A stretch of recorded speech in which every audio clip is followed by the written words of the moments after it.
4 বছরের মেয়ের cerebral palsy ব্যাধির কারণে ট্রান্সফার আবেদন করেন শিক্ষক সৌরভ বসু।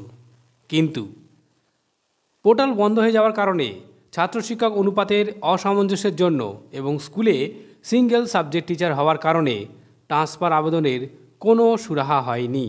ফলে তিনি আদালতের দ্বারস্থ হন।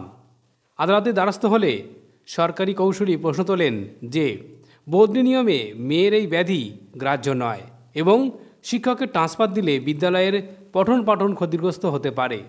মহামান্য আদালত বদলির নিয়মের মানবিক ব্যাখ্যা দিয়ে সেই ট্রান্সফার আবেদন মঞ্জুর করলেন এবং সঙ্গে সঙ্গে সংশ্লিষ্ট ডিআই অফ স্কুলকে নির্দেশ দিলেন যে আবেদনকারীর মেয়ের মেডিকেল ভেরিফিকেশন করে নির্দিষ্ট সময়ের মধ্যে ট্রান্সফার আবেদন প্রসেস করতে হবে।